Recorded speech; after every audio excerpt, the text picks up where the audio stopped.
Hi అండి, welcome to our channel Bhimavaram రుచులు.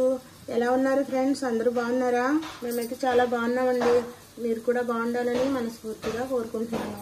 ఈరోజు రెసిపీ వచ్చి తలకాయ మాంసం అండి. ఇది చిన్న తలకాయ అండి, లేత తలకాయ అన్నమాట. ఒక తలకాయ ఇది కొట్టించుకొచ్చారు, ఇలాగా శుభ్రంగా క్లీన్ చేసి పెట్టుకున్నాను. దీనికి కావాల్సిన ఇంగ్రీడియంట్స్ అండి, తక్కువ మసాలాలతో చేసుకున్నామండి. ఉల్లిపాయలండి సన్నగా తరుక్కున్నాను, ఒక 2 పచ్చిమిర్చి నిలువుగా బద్దలు చేశాను, ఒక చిన్న టమాటో, కొంచెం కొత్తిమీర, అల్లం వెల్లుల్లి పేస్ట్ అండి.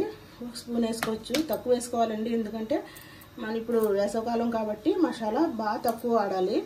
అప్పుడు మనం నాన్ వెజ్ తిన్నా కూడా మనకేమీ ఆరోగ్యం పాడవదు. ఇప్పుడైతే మనం ప్రాసెస్లోకి వెళ్ళిపోదాం రండి. నుంచి పాన్ పెట్టానండి, ఇది వేడయింది. ఆయిల్ వేసుకుందాం. ఫ్రై అయింది కదా, ఇప్పుడు ఉల్లిపాయలు వేసుకుందాం. చూడండి, ఇది ఉల్లిపాయ మగ్గిపోయింది. ఇప్పుడు దీంట్లో అల్లం వెల్లుల్లి పేస్ట్ వేస్తున్నాను. నేను ఇది ఒక తలకాయ కూర చేసింది, ఒక పెద్ద స్పూన్తో అయితే 1 స్పూన్ అవుతుంది. మసాలా ముక్కలు వేస్తున్నాను. ఇప్పుడు కొద్దిగా కొత్తిమీర, టమాటా కొంచెం మగ్గిదాకా కొంచెం ఫ్రై చేసుకుందాం. ఇది ఫస్ట్ వేస్తున్నాను. ఇదిగోండి, ఇప్పుడు వేసేస్తున్నాను దీంట్లో. ఇది ఒకసారి కలిపేసుకుందాం మసాలా అంతా పట్టేలాగా. ఇదిగోండి, ధనియాల పొడి ఒక చిన్న స్పూన్తో 2 స్పూన్లు ధనియాల పొడి వేసాను. అలాగే ఇది చూడండి, పెరుగు 1 స్పూన్ ఉంటుంది. ఇప్పుడు ఈ మిశ్రమాన్ని మొత్తం కలిపేసుకుందామండి ఒకసారి.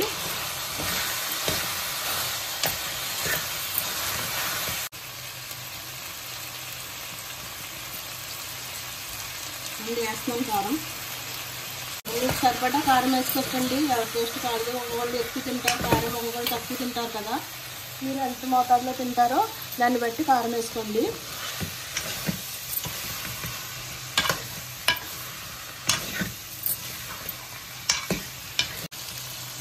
చూడండి, కారం ఉప్పు మసాలా అంతా ముక్కకు బాగా పట్టింది. ఈ టైంలో మనం వాటర్ పోసుకుందాం.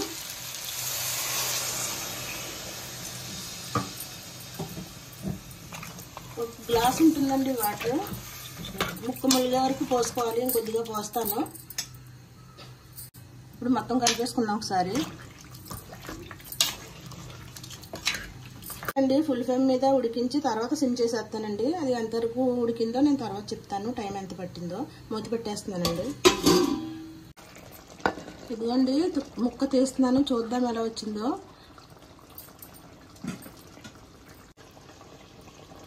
ఇది చూడండి, ముక్క అయితే చక్కగా ఉడికిపోయింది. వేడిగా ఉందండి, అంత చేతితో తీయలేకపోతున్నాను. ముక్క అయితే మెత్తగా అయిపోయిందండి. నేనైతే 10 నిమిషాలు ఫుల్ ఫ్లేమ్ మీద పెట్టి కన్నా 10 నిమిషాలు సిమ్లో పెట్టానండి. ఇది లేత తలకాయ అండి, దాని మూలన నేను కుక్కర్ అయితే పెట్టలేదు, నేను విజిల్ పెట్టలేదు.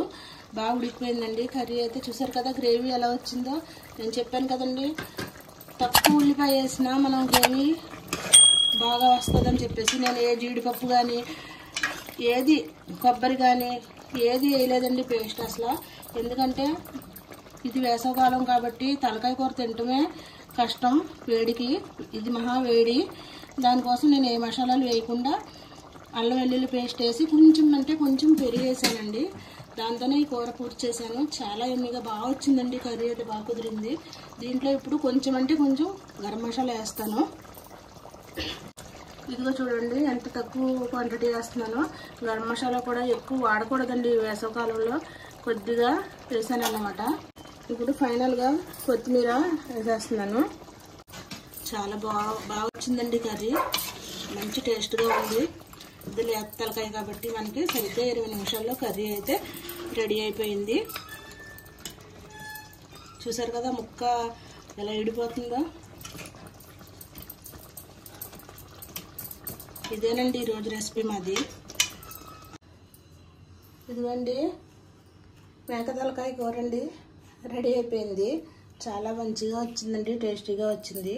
ఈ రెసిపీ కనుక మీకు నచ్చినట్లయితే లైక్ చేయండి, షేర్ చేయండి, సబ్స్క్రైబ్ చేయండి. పక్కనున్న బెల్ ఐకాన్ క్లిక్ చేయండి. మేము చేసే ప్రతి రెసిపీ మీ వరకు వస్తుంది. మరిన్ని మంచి రెసిపీలతో రండి, మళ్ళీ కలుద్దామండి. బాయ్ అండి.